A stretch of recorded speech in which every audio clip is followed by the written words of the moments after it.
Podologia Pés em Forma, zelando da saúde dos seus pés. Você já parou para pensar na importância dos seus pés? Eles são a base do nosso movimento, responsáveis por nos levar a lugares incríveis e por sustentarem o peso do nosso corpo. Por isso, cuidar da saúde dos pés é fundamental para garantir qualidade de vida e bem-estar. Podologia Pés em Forma, atendimento das 8 às 19 horas. Aos sábados, das 8 à 1 da tarde. Rua Acedilho Monteiro de Lima, 129, São Vicente.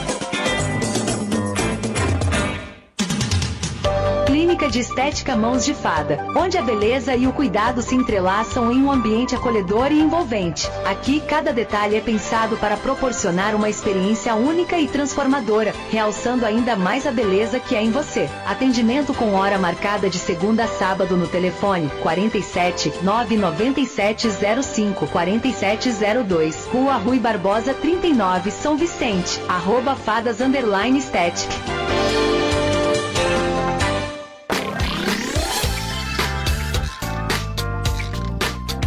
O programa Papo de Mulher nasce com o propósito de ser um espaço acolhedor, onde mulheres possam se reunir, compartilhar experiências e refletir sobre sua jornada à luz da essência de Cristo. Vivemos tempos desafiadores e é essencial que possamos nos apoiar mutuamente, inspiradas pelos ensinamentos de Jesus e pela força que amanhã você acompanha a partir de agora. Programa Papo de Mulher. Apresentação, Pastora Edilaine. Assista também no canal do YouTube, Rádio Luz do Amanhã FM e em nossas redes sociais.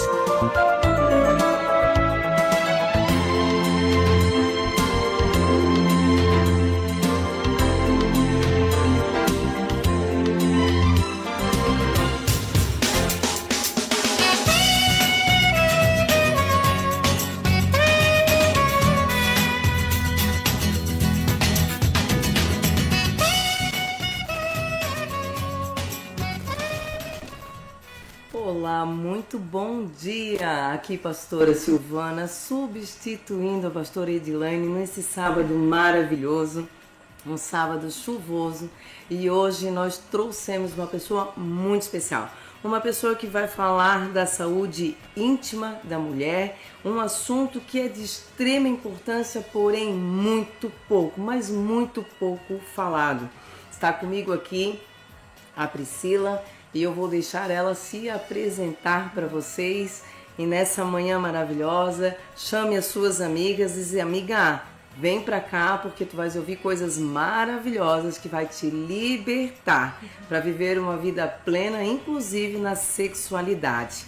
Priscila, fala um pouquinho de você. Olá, muito bom dia, né? Primeiramente eu vou me apresentar. Então, meu nome é Priscila Reginato, eu sou fisioterapeuta de formação. E aí, após a minha graduação, eu fui fazer a pós-graduação em fisioterapia em saúde da mulher. Já era um assunto na graduação que me chamava muita atenção, né? Porque acabou me confrontando, né, pastora? Então, vendo a minha realidade, eu passei a imaginar que a realidade das mulheres também pudesse ser muito parecida, com informações muito limitadas, né? E pouco se fala sobre isso. Então, hoje eu sou fisioterapeuta pélvica, né? Popularmente a gente chama assim. Especialista em saúde da mulher. Eu também tenho uma pós-graduação em sexualidade humana, então eu posso me dar o título de sexóloga, né? Mas a gente não fala muito dessa forma no meio acadêmico, então acaba sendo pós-graduada e especialista em sexualidade humana, né? E também eu sou docente hoje do curso da fisioterapia da Uniavan, né? Eu dou aula para os alunos, né? Então hoje eu já ensino aquilo que eu aprendi, é uma honra para mim fazer isso no meio acadêmico, num meio que também falta muito de Jesus, né? É uma honra estar aqui com vocês. Hoje de manhã, quando eu tava vindo para cá, eu até pensei assim, nossa, eu ouço tanto essa rádio, é uma rádio que abençoou tanto a minha vida e hoje eu tenho a oportunidade de estar aqui, é uma honra, assim. Muito, muito obrigada pelo convite. Que bom, seja muito bem-vinda. Eu quero trazer aqui, enquanto também estava vindo para cá, eu pedi para Deus assim, Senhor, me traz uma palavra que venha de encontro com o que nós iremos falar hoje, né? E o Senhor, Ele me trouxe Salmo 139:14, que diz assim: eu te louvo porque me fizeste de modo especial e admirável. Tuas obras são maravilhosas, digo isso com convicção. E na hora, quando ele me trouxe essa passagem, eu até anotei aqui, né? O quanto a parte íntima da mulher é esse modo especial. E você mencionou que na sua graduação alguma coisa te chamou a atenção e fez com que você se especializasse nessa área, né? Conta pra nós, o que chamou a atenção? Primeiro, pastora, foi a falta de conhecimento que nós temos em relação à sexualidade, ao próprio corpo mesmo, a parte anatômica, né? Então, assim, a nossa educação social também, que nos leva para esse lado de pecado, de algo ruim, sujo. Então, eu até conto sempre uma história que eu acho incrível, porque ela, de fato, ilustra muito bem essa nossa educação. Então, nós estávamos um grupo de casais, né? Nós éramos em 5 casais amigos e um desses casais não eram casados, né? Então, eles estavam esperando a data do casamento e tal. E aí, numa brincadeira, eu puxei a brincadeira e eu disse: o fulano e a fulana não vem a hora de casar pra ter todo dia, né? E tal. E aí, os casados começaram a rir, que a gente sabe que a realidade não é essa. Então, a gente começou a rir e aí aquilo virou uma brincadeira até que nós fomos silenciados pela noiva. Então ela se levantou e gritou, ela disse assim: eu não tenho isso, eu não tenho esse desejo, eu não quero isso, quem pensa isso é ele, eu não penso isso. E eu fiquei chocada, né? Eu falei, por que será que ela entende que ela não pode ter um desejo pelo seu noivo? Por que ela entende que isso é ruim? Ou que de repente naquele meio onde nós estávamos ali não era aceitável ela ter esse sentimento de querer ter intimidade com seu noivo, né? E que posteriormente ia ser o seu marido. Então, eu fico imaginando essa mulher depois indo para o seu casamento com todas essas questões a serem resolvidas dentro do seu ser, né? Dentro do seu coração. E aí, como ela vai se entregar na relação de intimidade com seu marido? Eu acredito que seja muito difícil, muito complicado para uma mulher recém-casada que aprendeu a sua vida toda a ter um certo tipo de tabu ou comportamento, né? E aí eu não tô falando que nós temos que ensinar as meninas a serem escrachadas, né? Não é nesse sentido, mas ensinar que isso sim é bom. Foi Deus quem criou, né? Eu, estudando a parte fisiológica mesmo da sexualidade, que eu tenho um conhecimento muito profundo nisso, jamais eu conseguiria entender que Deus deixou essa parte para Satanás, né? Então, hoje eu sei que isso foi criado pelo Senhor. Então, dessa forma, nós também devemos entender, e não somente entender, mas passar isso para as próximas gerações. E como eu sempre digo, Deus é Deus, né? Olha a frase que você falou, né? Deus, ele é maravilhoso, ele criou isso tudo e justamente o que eu trouxe, né? E ele fez nós especial, de forma admirável. E vendo esse comportamento, a gente fica pensando realmente, né? O que trauma ela carrega para ela pensar dessa forma e não somente pensar, mas reagir desse jeito. Exato. Né? E hoje a gente ainda vai falar sobre isso. E vendo que as pessoas não entendem sobre isso, não têm conhecimento sobre isso, até porque, como eu falei no início, é um assunto de extrema importância, mas que nós encontramos, inclusive, muitos tabus, que nós precisamos quebrar alguns paradigmas em relação a esse tema, a esse assunto, né? E o que você, doutora, encontra, né, os principais problemas na saúde íntima da mulher, quando ela te procura, né? O que você mais identifica em consultório? O que eu mais identifico é justamente essa falta de conhecimento, mas também coisas práticas, como por exemplo, higiene íntima. Com que tipo de sabonete eu preciso lavar, eu posso lavar a minha vulva, né? Porque a parte de fora, o nome científico é esse. Então, assim, como eu vou fazer essa higiene? O que eu tenho que lavar, né? Qual parte? Então, assim, as mulheres têm muita dor na relação. e elas não sabem que podem ter assistência, elas não têm ideia de que elas podem procurar ajuda. Então eu percebo muito essa falta de conhecimento, essa desconexão mesmo daquilo que de fato nós temos para aquilo que de fato nós exercemos, né? Então, por exemplo, um sabonete que nós temos lá no banheiro de barra, ele não é o mais adequado pra gente passar na nossa região íntima, porque ele tá lá no banheiro, o banheiro é úmido, né? Tem calor, tudo que bactéria gosta. Então, nós não deveríamos utilizar esse tipo de sabonete.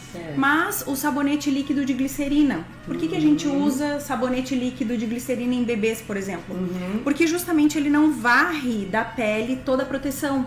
E eu falo que a nossa região íntima, ela é auto-clean, né? Eu sempre falo para as mulheres.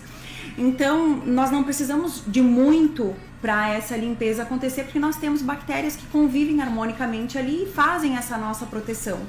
Então, limpar com sabonete líquido de glicerina nos garante que nós não vamos ficar varrendo essa flora bacteriana que convive ali harmonicamente, né? E vai trazer mais saúde para nós. Então, às vezes eu encontro mulheres no consultório que elas lavam com sabonetes aí de marcas famosas que tem fungicidas, bactericidas e tudo mais. Que são os famosos sabonetes íntimos? Isso, exatamente. Esses que nós encontramos assim no mercado, farmácia, né? Alguns deles são excelentes, mas a grande maioria deles acaba varrendo a nossa flora bacteriana. Entendi. Então, que está ali justamente para nos proteger. Então, assim, coisas simples, né, pastora? E que muito nós simples. deveríamos ter acesso a essa informação. E aproveitando, né, você falou sabonete de glicerina, me chamou a atenção, porque de fato é o que nós usamos em crianças, né? Para quem tem filha mulher, pequenininha, adolescente, continua usando? Continua.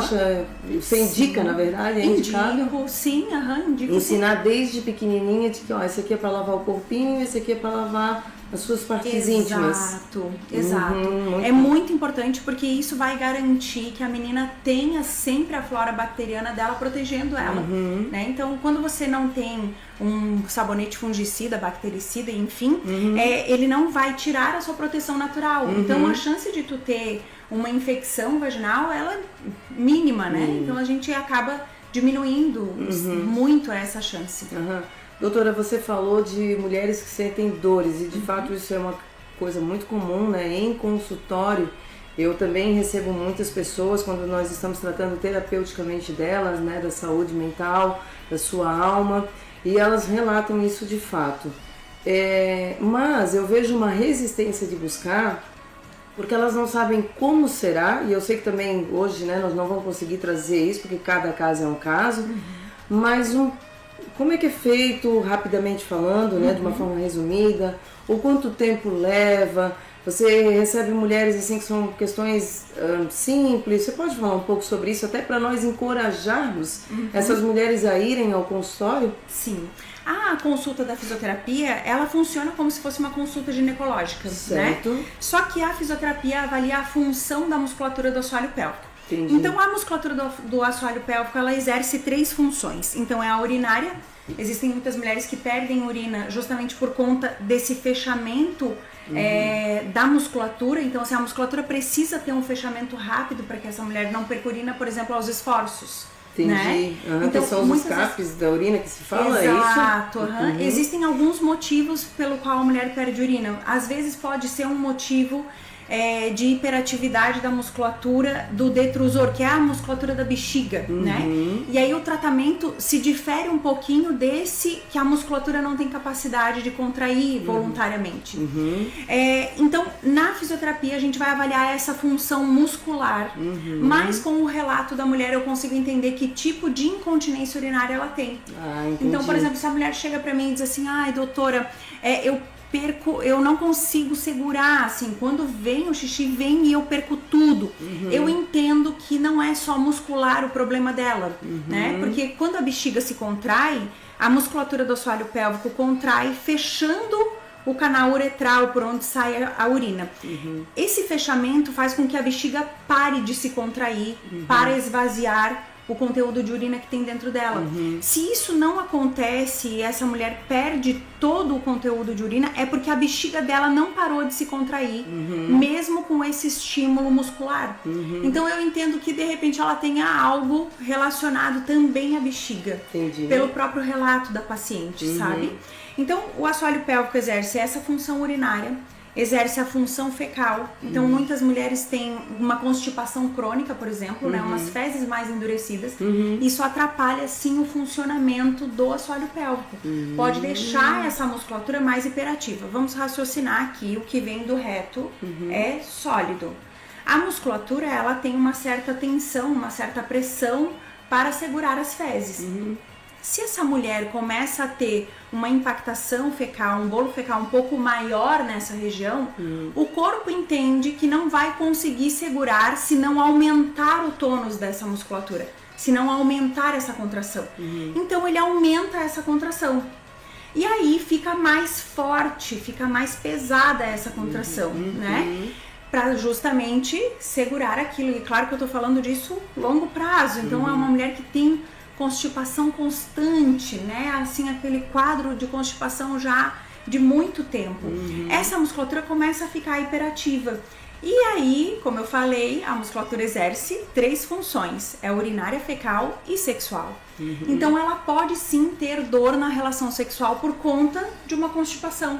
Olha que interessante. Então a gente às vezes desassocia, a gente acha que uma coisa é uma coisa, outra coisa é outra coisa, mas não, a musculatura do assoalho pélvico, ela trabalha de forma conjunta, né? E o mesmo também pode acontecer com mulheres que têm diarreia, por exemplo. Eu recebo também mulheres com síndrome do intestino irritável, né? Então elas têm uma irritação mesmo, né, um processo inflamatório latente sempre ali na região intestinal. E isso também vai chegar lá no reto, né, próximo da musculatura do assoalho pélvico. E também vai causar um incômodo na musculatura. Então, hábitos intestinais, como por exemplo, ficar sentada no vaso por horas esperando as fezes descerem, ficar com o celular no banheiro, né, fazendo com que você fique muitas horas lá. Isso também faz uma pressão na musculatura, porque tu estás sentada num buraco onde tu não tens um apoio embaixo do teu bumbum, né? E a ação da gravidade por si só já vai fazer com que essa musculatura seja abaulada, né? E aí pensa essa mulher fazendo força para evacuar, por exemplo, fazendo, né, aquele esforço evacuatório e tal. Isso vai causar uma pressão aumentada nessa musculatura. Também leva à disfunção a longo prazo. Ou seja, aqui já tem uma dica, né? Mulheres que ficam muito tempo sentadas no banheiro, que têm dificuldade, que ficam com o telefone. Né? Hoje é telefone, antigamente era revista. Sim, né? gibi. E jornal. Né? Buscar por ajuda, né? Um ponto de alerta, né? E mesmo que você não tenha dificuldade, mas tenha esse hábito de ficar muito tempo, isso não é recomendado. Não é recomendado. Isso, doutora? É isso. Então, assim, a função da musculatura do assoalho pélvico, né, numa consulta com a fisioterapia, vai abranger esses 3 aspectos. Muito urinário, bom. sexual e fecal. Então eu vou entender mais ou menos como está a musculatura daquela mulher e aí, claro, nós vamos fazer uma avaliação física, né, onde é sim colocado a mão, feita uma palpação interna da musculatura do assoalho pélvico, né? E aí, para essa mulher poder entender a musculatura do assoalho pélvico, o canal vaginal como um todo, mais ou menos ele tem 9 centímetros de comprimento, da abertura, né, da onde nós encostamos pelo lado de fora, até o colo do útero. Então, essa musculatura mais profunda, próxima do colo do útero, ela já naturalmente é mais alargada. A musculatura que nós trabalhamos na fisioterapia pélvica é uma musculatura mais superficial. Então não é uma musculatura tão profunda, não é igual o toque, por exemplo, de uma mulher grávida para ver colo de útero, né? Ele é bem mais superficial. E o que a fisioterapia vai avaliar é se essa mulher consegue contrair de forma adequada, relaxar de forma adequada, porque o que eu mais encontro são as mulheres com falta de relaxamento completo. Elas não conseguem relaxar. E aí isso também pode levar à constipação, por exemplo, né? Porque uma musculatura que não relaxa não consegue, lógico, expulsar as fezes, porque é necessário relaxar, né? Um outro fator que é bem interessante, que a gente quase não fala sobre isso, mas que é um indicativo de que essa musculatura está sofrendo, é quando você vai no banheiro fazer xixi, por exemplo, e tu tens que ficar lá pensando pra urina descer, tu tens que ficar lá assim, se concentrando para relaxar o músculo para que a urina desça. E muitas vezes a mulher faz até um esforço assim, abdominal, para empurrar a urina para fora. E antigamente, né, abria a torneirinha. Exato! Um estímulo. A mamãe né? dizia, você tem que fazer o uso de urina, abrir a torneirinha. Era o estímulo que tinha do que ficar pensando. E você falou que, né, na questão ali da diferença, né, do tipo de toque, quando é questão que a mulher está gestante. Mas eu me lembrei agora de que quando eu estava gestante, eu tive que fazer alguns exercícios ensinados pela minha doula, porque na época minha opção foi ter parto humanizado, né, parto em casa. De que forma essa fisioterapia íntima ela ajuda a mulher na questão da hora do parto, até mesmo em outros tipos de cirurgia, né? Eu acredito que está tudo muito ligado. Tá tudo muito ligado. Então, assim, a musculatura do assoalho pélvico, ela não sofre tão somente com o parto, pastora. Ela sofre com o peso do bebê em cima dela. Então, o fato... Tu deve conhecer mulheres que tiveram 2, 3 cesarianas e têm incontinência urinária, por exemplo. Sim, já ouvi falar. Né? Então, assim, às vezes a mulher teve uma cesariana e tem incontinência urinária. Porque o que causa o impacto fisiológico ali na musculatura do assoalho pélvico é o peso do bebê em cima da musculatura. Então não é tão necessariamente o tipo de parto, sabe? Mas quando nós vamos falar da fisioterapia pélvica e o que ela auxilia nessa questão de parto, hoje nós temos recursos dentro da fisioterapia pélvica que dão uma percepção real para a mulher de como é expulsar algo do seu canal, como faz a força expulsória do bebê, que não é força de cocô, que muitas vezes a gente ouve, né? Ai, faz força que nem cocô, não é dessa forma. Que inclusive, né, mesmo que você evacue, é uma questão natural, né? Exato. Então, assim, hoje nós temos recursos dentro da fisioterapia, existem estudos já respaldando a massagem perineal, por exemplo, como um recurso para que essa musculatura vaginal tenha uma elasticidade para a passagem do bebê, não traumatizar essa musculatura, ou seja, não ter laceração, né?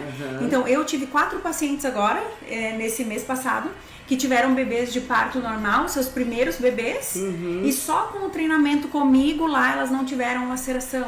Então, para te ver o quanto que o conhecimento do processo do trabalho de parto, por aquilo que a mulher vai passar, né, faz total diferença no desfecho, né? E vale também ressaltar, pastora, que o parto humanizado, ele não diz respeito muito a parto em casa, a parto domiciliar, né? Mas ele diz respeito, sim, a respeitar a vontade da mulher. Isso. Então, pode sim chegar mulheres no meu consultório e me dizerem: ah, Pri, eu não quero ter parto normal. E tá tudo bem, é uma escolha da mulher. Mas ela precisa estar informada. Quais são os benefícios do parto normal? Quais são os malefícios? Porque sim, existe, né? Eles existem. Depois a musculatura vai sofrer, assim como na cesariana. Os dois têm os seus percalços, né? E também quais são os benefícios e os malefícios ali da cesariana, porque eu falo sempre para as mulheres que a cesariana salva vidas. Então, glória a Deus pela cesariana, glória a Deus por essa descoberta, né? Que hoje nós podemos sim ter acesso a um parto normal, mas caso algo aconteça dentro do trabalho de parto e que sim, são intercorrências ali, a mulher tem a opção de ir para um parto cesárea. Então, que bom que isso acontece, né? E aí, a massagem perineal, inclusive, é uma massagem no canal vaginal mesmo, né? E aí tem técnica para fazer, para que essa musculatura vá ganhando mais elasticidade. Nós temos recursos como o Epinô, que é um balãozinho que a gente infla ele dentro do canal vaginal, para a mulher ter a percepção de como é ter o canal vaginal dela preenchido por alguma coisa, como é o peso, como é a pressão da cabeça do bebê nessa região, né? Outra coisa que também é bem interessante, que as mulheres elas ficam assim encantadas quando eu falo, é que dentro do canal vaginal a gente não tem muita terminação nervosa. É até engraçado, né, de saber disso, mas a gente não tem. Por exemplo, mulheres que já utilizaram um OB, por exemplo, né, elas daqui a pouco se esqueceram que estavam com OB. Porque dentro do canal a gente não tem muita terminação nervosa, de dor, de prazer, de temperatura, né? E até por isso a penetração para nós não é assim muito prazerosa, né? A não ser que, claro, tem ali um jeitinho de ficar tocando na região ali do clitóris pelo lado de fora, né? Mas nós não temos muita terminação nervosa. Então, a passagem do bebê pelo canal vaginal da mulher não é o que vai causar mais dor. E sim, quando o bebê está nessa parte mais superficial, mais do lado de fora mesmo, quando a gente já enxerga os cabelinhos do bebê ali, né, que o bebê já está quase nascendo. Então é nessa hora que a mulher vai ter uma percepção, que é o famoso círculo de fogo ali, né, do trabalho de parto. E muito bem colocado, né? A minha opção foi parto humanizado domiciliar, que vem o respeito e eu optei em casa, né? A escolha da mulher. A escolha, e Exato. isso foi assim um acompanhamento com responsabilidade, né? Então foram os 9 meses de gestação, estudando, sendo acompanhada, né? E claro, estando ciente de que se acontece, né? Isso é uma questão que a gente é alertado o tempo inteiro, que se correr risco de, né, para nós ou para o bebê, para tudo e vai para o hospital. Exato. Né? Com muita, mas muita responsabilidade. Exato. Interessante. Uma equipe boa, né? Uma pessoa que está te orientando com informação de qualidade, não tem erro, né, pastora? Sempre vai dar certo. E vamos lá, quais são os mitos? Mitos e verdades, os mitos mais comuns que você encontra sobre a saúde íntima da mulher nesse sentido, né? Sim. O maior mito de todos é que mulher não pode, não tem prazer, não deve, né? Então, assim, eu gosto de histórias porque eu falo que histórias conectam. Sim, né? conta pra nós. Então, eu acho engraçado quando eu vou assistir, por exemplo, um filme de época. O filme de época mostra que os homens têm uma mulher socialmente aceitável para ter os seus filhos, né? Então, assim, ela tem um comportamento não sexualizado, essa mulher não pode, inclusive, expressar que ela tem algum desejo sexual pelo seu marido. Então, isso vai meio moldando o comportamento dela e ela vai entendendo que se ela tiver esse tipo de desejo, ela não é digna, ela não é uma mulher respeitada, entende? Então, e aí a gente percebe nos filmes de época que o homem tem uma mulher para ter os seus filhos e se casar, mas não é com esta mesma mulher que ele tem os seus desejos ali sexuais, né, sendo resolvidos. Então é muito engraçado que tudo isso também vai norteando a forma de nós nos comportarmos, né? A gente vai entendendo, é um contexto que nós vamos entendendo. E de novo eu ressalto que não é ensinar a menina a ser, né, uma mulher ativa e não, mas sim que ela pode, dentro desse relacionamento de segurança que é o casamento, ela pode sim expressar os seus desejos, ela pode sim ter vontade, que isso sim é de Deus, que isso sim é bom, né? Eu recebo muitas mulheres cristãs no consultório e elas falam pra mim assim: Priscila, eu tenho medo de sentir isso porque é pecado, eu ouvi a minha vida toda que né? Então assim, eu não posso me dar o luxo de ter esse prazer porque eu vou ser comparada àquela mulher, né, lá da época que tinha esse comportamento e que era inclusive tratada como alguém que não tinha valor, né? Então assim, esse é um dos maiores mitos, né? São crenças que nos limitam. Eu falo sempre das crenças limitantes e aí tu, né, pastora, vai saber dizer muito melhor do que eu nesse sentido, né? Em relação às crenças, inclusive eu gostaria de te ouvir, né? Assim, é que nesse caso das crenças, né, tudo que a gente ouve, vê e sente repetidas vezes se torna uma crença para nós. Então quando a gente vem, né, isso, vou usar um contexto familiar, porque a gente tem que observar o nosso ecossistema, não significa que é só dentro de casa. Muitas das vezes pode ter sido na escola, pode ter sido, né, com contexto familiar no sentido de ser parentes também, mas a gente escuta muito histórias de mãe, de avó. Então você tá ali num almoço, ou até mesmo quando criança, numa roda de conversa, mesmo que tá no cantinho, ouvindo aquilo ali. Então assim, tudo que a gente vê, tudo que a gente ouve, a gente automaticamente vai sentir alguma coisa. A maioria das pessoas não se observam, né? E por isso não tem essa percepção. Porém, repetidas vezes se torna crença. Então, quando a gente está numa história de família, né, ouvindo a avó, ouvindo a mãe, ouvindo as tias dizer o que pode, o que não pode, elas colocando as verdades delas sobre alguma coisa que elas pensam. Porque a crença, ela também pode vir, eu tenho aqui uma anotação, eu leio, aquilo ali de alguma forma trouxe uma verdade para mim, pronto, já se torna verdade absoluta, porque eu vi, né? Tô lendo aqui e eu vi. Isso gerou um sentimento, uma verdade absoluta. Eu tomo como uma verdade. Sim. Agora até, pastora, eu ouvindo tu falar, me trouxe até à memória algo que nós ouvimos muito quando crianças, né? Então, assim, lava direito que isso fede, né? Não põe a mão, é feio, fecha a perna. Então, assim, são coisas que a criança, né, ouvindo aquilo, ela vai entendendo que esse comportamento não é adequado para ela. Exatamente. E aí, tu imagina uma criança que vai crescendo nesse contexto e ela vai sempre ouvindo, fecha a perna, não faz isso, não encosta, não põe a mão, é sujo, é nojento, é feio, né? Imagina, ela vai crescendo nisso. Quando ela é criança, ela não tem a maturidade para entender um contexto sexual. Exatamente. Mas quando ela se torna adolescente, tem o desempenho hormonal ali próximo dos seus 13, 14 anos mais ou menos de idade, ela começa a entender sexualmente. Mas essa crença tá lá. Ela continua ali, né? E ela vai crescendo entendendo que é feio, é sujo, é pecaminoso, não põe a mão, não olha, não toca, não vê, né? Exatamente. E aí, de repente, essa menina vai pro casamento. Como ela vira essa chave de que agora eu posso ser livre, agora eu posso me entregar, agora eu posso ser mulher nesse contexto. Como faz isso acontecer, né?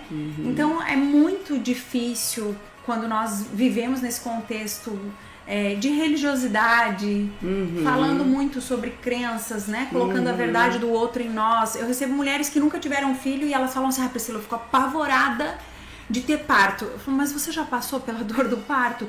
Não, mas a minha avó diz que é horrível, a minha mãe diz que é terrível, e as minhas amigas dizem que é terrível. Então, mas essa é a experiência delas, a experiência de dor delas, né? A expectativa delas. Não é a tua, vai vivenciar a tua história. Se tu chegar lá e dizer assim, não, de fato eu não dá pra mim, tá tudo bem. Isso. Né? É só tu dizer, olha, não dá. E é interessante porque nesse ponto, Pri, de fato, né, muitas mulheres elas optam pela cesárea pelo medo de experimentar o parto natural. E que, gente, eu sou, né, suspeita para falar, eu porque também. se eu pudesse, né, foi uma experiência maravilhosa. E é uma experiência que, com cuidado, com uma equipe, indo, né, na doutora. Tem até um estudo, pastor, do Albert Einstein, né? Eles falam num contexto oncológico, assim, mas dá para trazer para nossa realidade de parto. Quando você tem o conhecimento, quando você sabe o processo pelo qual você vai passar, e que a dor é uma aliada para que o teu filho venha ao mundo, né? Para que aquele momento seja lindo. Nós conseguimos passar por esse período de dor com maior facilidade, né? Eu entendo assim hoje, fazendo uma analogia até bíblica, né? Eu entendo que é você passar por algo muito difícil com Deus e sem Deus, né? Com Deus você vai entender que nada foge dos planos dele. Ele sabe de todas as coisas, né? O Senhor fez desta forma. Então, assim, eu perdi a minha mãe tem pouco tempo, né? Ela faleceu em abril. E, claro, não deixa de ser menos doloroso o fato dela ter partido, mas com Deus eu entendo que o ciclo dela se encerrou, esse era o tempo dela, o ensinamento que nós tivemos durante o período de doença, foram tantas coisas que Deus trouxe a nós, que eu só tenho gratidão. Eu não posso sentir revolta, medo, raiva, entende? Então, assim, muda totalmente quando você está num processo que você entende quais são os passos, o que vai acontecer, de que forma vai acontecer. Então, assim, isso muda completamente. Exatamente. E estar amparada por uma equipe, né, boa, uma equipe responsável, também faz total diferença, porque você precisa estar segura, né? Nós mulheres precisamos da segurança. Sim. Né? Então, por que várias mulheres hoje têm relacionamentos com vários homens e elas são infelizes? Porque nós poderíamos dizer, você não tem liberdade? Tu tens liberdade, tu pode ter relacionamento com quem tu quiser e tu ainda se sente triste. Mas por quê? Porque nós mulheres precisamos de segurança. E a segurança está atrelada a um compromisso. Eu não consigo me entregar para alguém que não tem um compromisso comigo. Exatamente. Porque eu não sei se aquela pessoa amanhã não vai fugir dali, não vai sumir, não vai sair, não vai me deixar na mão, não vai me esquecer. Então, esse sentimento de segurança para nós mulheres é muito importante. É muito importante. Eu sempre falo, né, que antes mesmo de a mulher querer o amor, ela precisa se sentir segura, falando no contexto conjugal, né, de relacionamentos. E Pri, de que forma a educação íntima pode empoderar as mulheres a buscarem esse cuidado? Assim, o conhecimento liberta, né? Eu sempre falo que, né, o povo perece por falta de conhecimento, né? Então, como que eu vou entender que isso não é pecaminoso, né? Quando eu entendo que o sexo, as minhas partes íntimas, a sexualidade foi criada por Deus para uma conexão de intimidade com o meu marido. E isso é poderoso, né? Quando eu vou estudar a fisiologia, eu percebo que ao finalizar a relação sexual, nós temos o desempenho da ocitocina, que é o famoso hormônio do amor, né? E esse hormônio é um hormônio de vínculo poderoso. Nós não vamos ter isso com qualquer pessoa, porque nós precisamos ter esse tempo de intimidade. Então, após finalizar a relação e tal, eu sempre falo para as mulheres assim, não saiam correndo, né? Eu preciso me limpar, eu preciso sair daqui e tal. Não, permaneçam ali, fiquem juntos, abracem, estejam num período pele a pele, num momento pele a pele. Por quê? Porque isso vai aumentar significativamente os níveis de ocitocina. E o vínculo que você vai ter com o teu marido vai ser extraordinário. Uau. E é por isso que nós vemos que relacionamentos sem intimidade, eles perecem. Porque não tem vínculo, não tem amor nesse relacionamento, entende? Então, assim, a intimidade, nós precisamos entender o real valor da intimidade. Então, a falta de conhecimento nos leva nesse lugar de que eu tenho obrigação, de que eu tenho que fazer, porque senão eu vou perder o meu casamento, eu vou perder meu marido e aí isso também não é aceito, né? Como se aquilo fosse algo assim, um peso para aquela mulher. Então, tu imagina, né? A mulher tá lá na casa dela e aí ela pensa assim, eu ouço relatos de mulheres assim, né? Elas falam pra mim assim, Priscila, minha mãe, quando meu pai estava para chegar em casa, ela já ficava angustiada e ela começava a ficar murmurando pelos cantos da casa. Então ela dizia assim, ai meu Deus, teu pai vai chegar, ai meu Deus, é hoje, ai que coisa, ai que ruim, ai que difícil. Então ela sempre assimilou esse momento da intimidade como algo muito ruim, como algo muito difícil, como algo muito pesado, né? Não tem como tu desfrutar de algo pesado. Não existe. Sem contar do que a gente acabou de falar da crença, né? Imagine uma criança vendo uma mãe ter esse comportamento, o que passa, né? Não é bom casar, não é bom ter marido, não é bom ter casa, não é bom ter família. Né? Outra coisa que eu percebo muito, assim, pastora, também, que limita as mulheres, né? Também relacionada à falta de conhecimento, é essa questão da libido. Então, as mulheres, elas dizem pra mim assim, ai Priscila, porque homem não consegue ficar sem, né? E eu falo, consegue, eles conseguem, eles têm domínio próprio tanto quanto nós, né? Eles conseguem sim ficar sem. Daí elas falam assim, ai, mas nós não temos necessidade tanto assim, né, Priscila, de ter esse relacionamento de intimidade. Daí eu falo, temos. Biologicamente, não existe uma explicação do porquê as mulheres sentem menos desejo do que os homens. Mas socialmente isso é explicável fácil, né? Pensa um menino na fase ali da puberdade, ele não é incentivado a olhar para as meninas a ter um relacionamento. Ai, aquela podia ser tua namoradinha, aquela podia, olha só que bonita aquela moça, olha aquela outra e tal. Então assim, ele é incentivado a buscar por isso de uma forma leve, né? Então os meninos, eles fazem competição do tamanho da parte íntima deles, porque eles acham bonito, né? Eles acham bonito, então eles fazem competição, eles, né? Eles falam assim, ai, nossa, olha só, o meu tem tanto... muito engraçado. É muito engraçado, né? As meninas, elas não falam sobre isso, Verdade. né? Meu Deus, é um... Nossa, e quem fala sobre isso provavelmente é uma pessoa desrespeitosa. Então, nós vamos entendendo nesse meio que a mulher, ela não pode ter essa libido, né?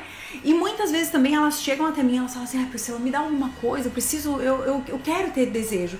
E eu explico pra elas, existem 2 tipos de desejo, o desejo espontâneo e o desejo responsivo. O desejo espontâneo é o desejo da novidade. Então, tu tá namorando, tu marca um dia que tu vai encontrar, né? Então, assim, vocês vão num restaurante bom, vai ser algo prazeroso, tu se perfuma, tu se prepara. Então, o que tu tá pensando quando tu estás tomando banho para esse encontro?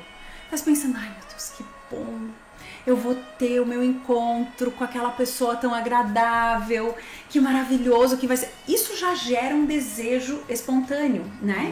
Eu sempre falo, gosto de até enfatizar que isso não dá liberdade para os jovens terem relação sexual. Exatamente. Isso é hormonal, é físico e tá tudo bem, né? Mas falando dentro de um contexto ali de recém-casados, o quanto isso é maravilhoso, né? Esse desejo, essa questão de estar junto, de estar conectado em intimidade. E aí, quando você passa a ter um relacionamento de longo prazo, os estudos estão mostrando mais ou menos 1 ano, já é considerado um relacionamento de longo prazo, você passa a ter um desejo responsivo.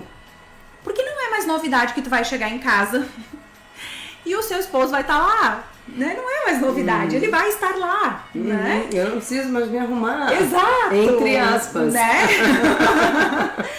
Então, assim, tu perde um pouco dessa questão, desse desejo espontâneo, porque tu não tens mais novidade. Por exemplo, a minha linguagem do amor é atos de serviço.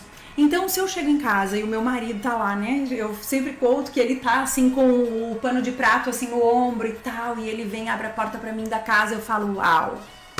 Nossa, amor, sem você eu não ia respirar, eu falo, né? Porque eu sei que a linguagem do amor dele é palavra de afirmação. E mesmo sabendo disso, funciona para o casamento, né? E aí, isso gera um desejo espontâneo dentro do relacionamento mesmo de longo prazo, sabe? Mas se, digamos, ok, nada aconteceu de extraordinário, tu chegou lá e o marido tava sentadão no sofá, a casa tava uma bagunça, as crianças sem tomar banho, tá tudo certo, natural, como o dia a dia, né?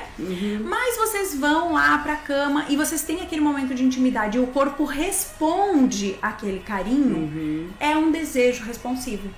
Quando a gente considera a mulher com desejo hipoativo, quando ela não responde a nenhum tipo de carinho, a nada, há mais de 6 meses. Então, isso sim é um desejo hipoativo. Caso contrário, nós temos sim desejo, mas nós precisamos também cultivá-lo, né?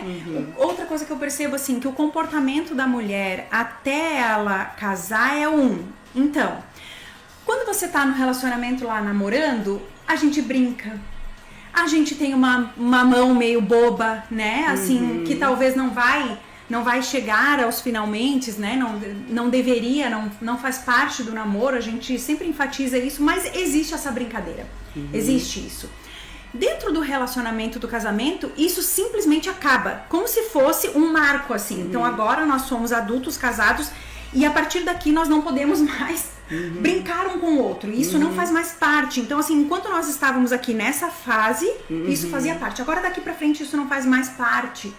E eu acho tão engraçado que isso nos conecta, né? E por que não brincar? Então tem mulheres que falam pra mim assim, Priscila, meu marido vem querer passar a mão em mim enquanto eu tô lavando a louça. Se isso são horas.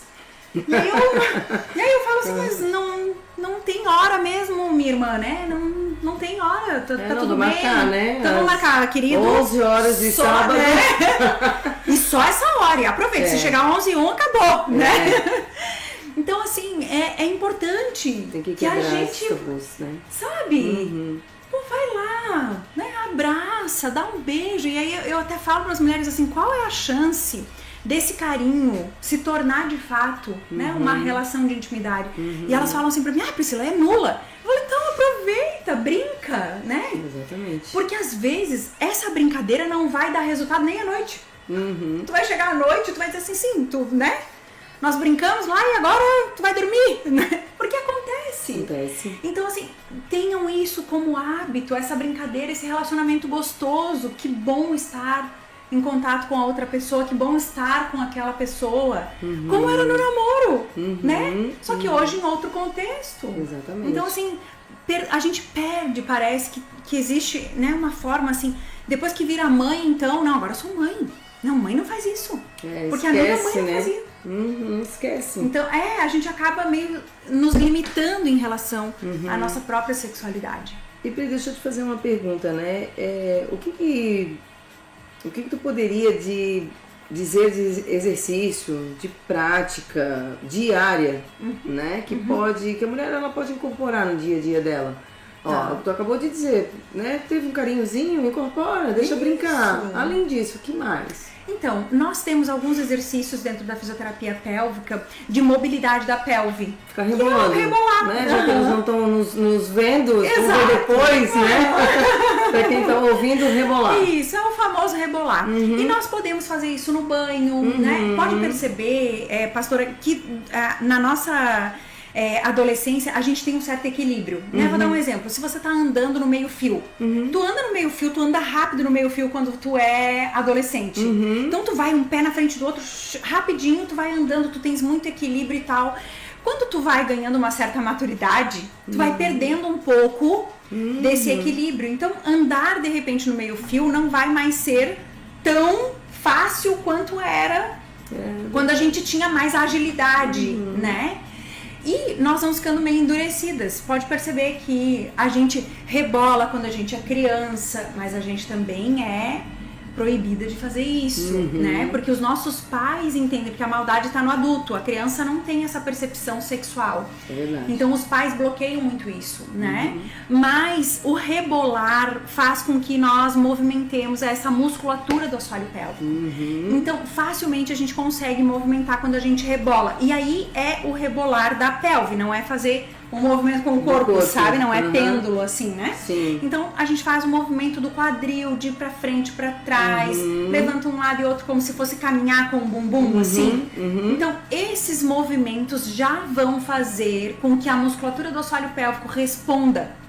Então é muito importante o rebolar, né? E aí tu pode fazer no banho, tu pode fazer no carro, tu pode fazer sentada lá na cadeira do teu quarto, da tua casa, né? Eu sempre, às vezes eu vou na academia, então entre uma série e outra de exercício, né? Eu fiz 10 repetições lá do meu exercício, eu vou fazer mais uma série de 10. Entre um e outro, eu movimento a minha pelve. Porque eu quero ativar essa musculatura, eu quero fazer com que ela seja acionada durante o movimento de força também.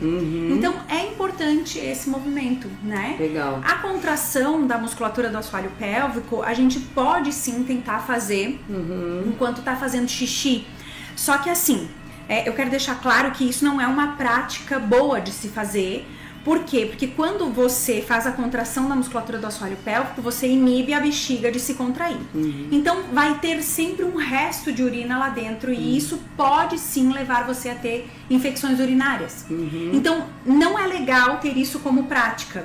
Mas uma forma de você entender como é a contração do assoalho pélvico especificamente, porque outras áreas não trabalham a pélvica, né? É fazendo cortar o xixi durante a micção. Então tu senta pra fazer o xixi. Como se fosse fazer um exame. Você tem um pouquinho pra botar isso, lá no potinho. Exatamente. Essa força que você faz pra interromper o jato urinário é a contração do assoalho pélvico. Se a mulher já tem um pouco mais, né, de conhecimento, ela pode inclusive introduzir o dedo dela dentro do canal vaginal. Ela vai sentir mais ou menos o dedo dela sendo elevado, então ele é levado em direção à pelve, em direção à bexiga, né? Pra ficar mais fácil pra mulher entender. Então, quando ela faz a contração, ela pode colocar o dedo, fazer a contração, vai apertar nas laterais o dedo dela e vai levantar um pouquinho. Essa é a contração correta da musculatura. Tem mulheres que colocam o dedo dentro do canal, e aí eu volto a dizer que não é enfiar lá dentro, né? Não é profundo. É um toque aqui bem superficial mesmo, no início, na abertura ali, né? Tem mulheres que às vezes fazem isso, elas vão fazer a força de contração e o dedo delas é empurrado para fora. Então, isso é uma inversão de comando. Tu tá empurrando para fora, isso não é contração. Então, muitas vezes é uma forma também da mulher ver se ela tá com uma disfunção da musculatura do assoalho pélvico. E quais os sinais que a mulher pode observar no seu dia a dia que vai demonstrar para ela que ela deve procurar a fisioterapia pélvica? Então, assim, incontinências urinárias. E não importa se é só um pouquinho. Ai, doutor, eu perdi só uma gotinha de xixi. Não importa. Para nós é considerado incontinência urinária. Quem faz o fechamento uretral é justamente o assoalho pélvico, é essa musculatura. Então, não pode perder nenhuma gotinha, né? Incontinências urinárias, e aí pode ser de qualquer natureza, né? Seja de esforço, porque tossiu, espirrou, fez um esforço na academia e tal. É necessário procurar ajuda, porque isso sim tende a piorar, não é uma coisa que tu consegue solucionar sozinha, né? Dependendo do quadro. E muitas vezes o tratamento é muito rápido, porque a musculatura do assoalho pélvico é uma musculatura de sustentação, pastora.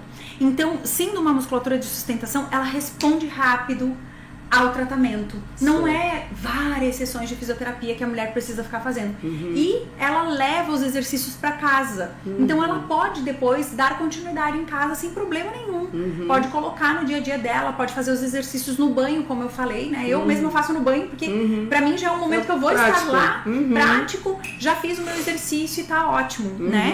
Então, incontinência urinária, constipação constante ou diarreia, né?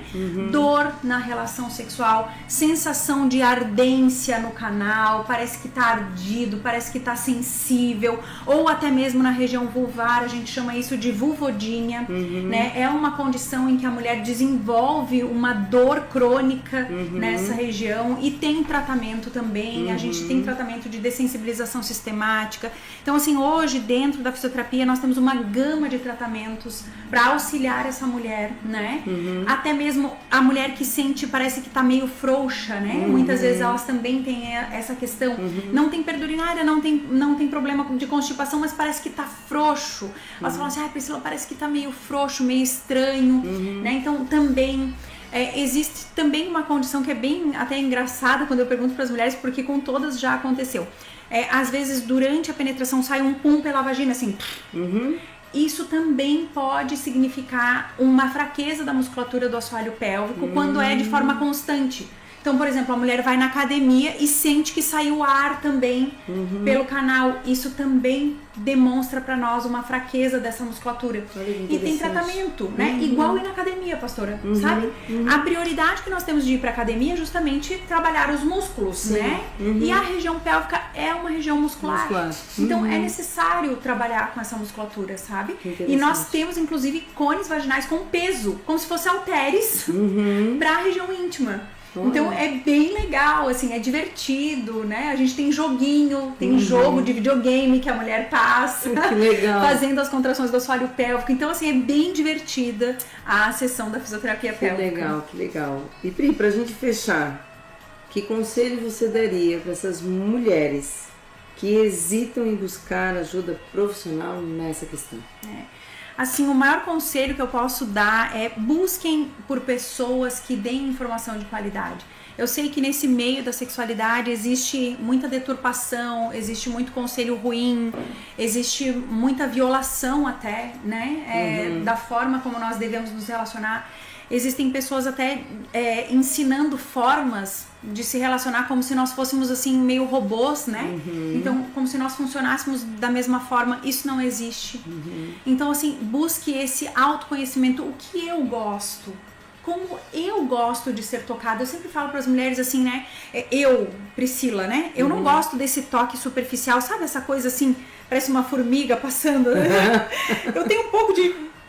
né? Eu não gosto desse toque assim. Então, se o meu marido começa com isso, eu já... por favor, amor, É né? pra tocar, toca com Ou vontade. tu pega e pega, né? Ou então tu não encosta, porque eu não consigo com isso. Mas com certeza, né, das mulheres que estão nos ouvindo, tem alguém que gosta desse Sim, tipo de toque toque. leve. Então nós somos únicas. Verdade. Sabe assim, o que eu gosto, de que forma eu gosto de ser tocada, comunicar isso com clareza, em amor, né? Sem ficar procurando defeitos no outro, porque você não faz, porque você não... Então assim, busque pessoas que possam dar para você suporte, não somente cristão, né?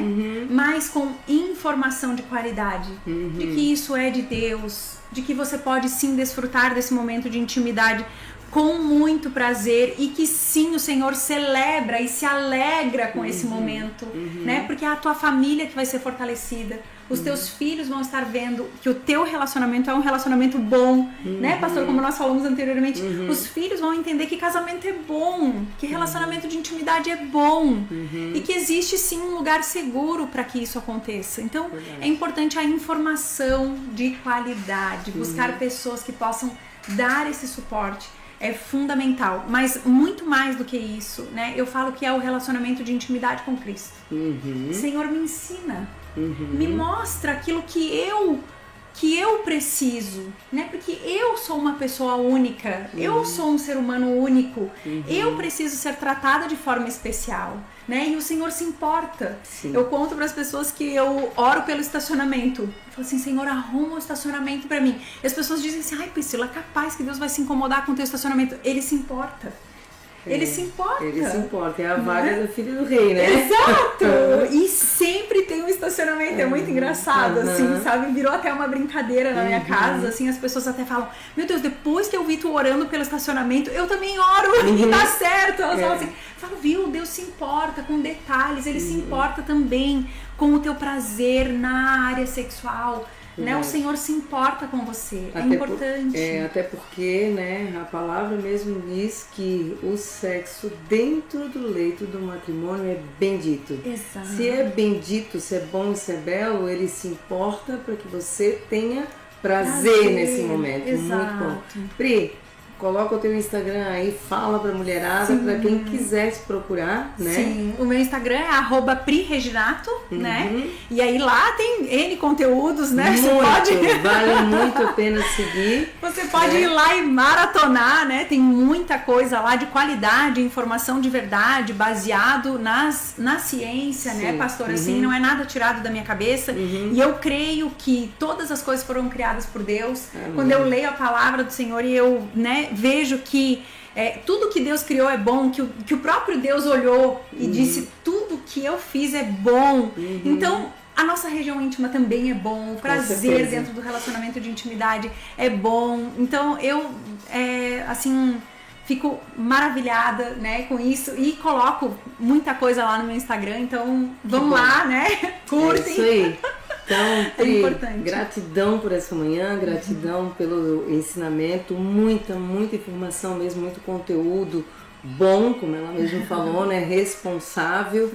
E até o próximo sábado. Próximo sábado estaremos numa manhã com um bate-papo também gostoso, tanto quanto foi esse. Então, que Deus te abençoe. E um maravilhoso final de semana para você e para nós, né, Pri? Opa! Amém. Obrigada, até o próximo sábado. Até.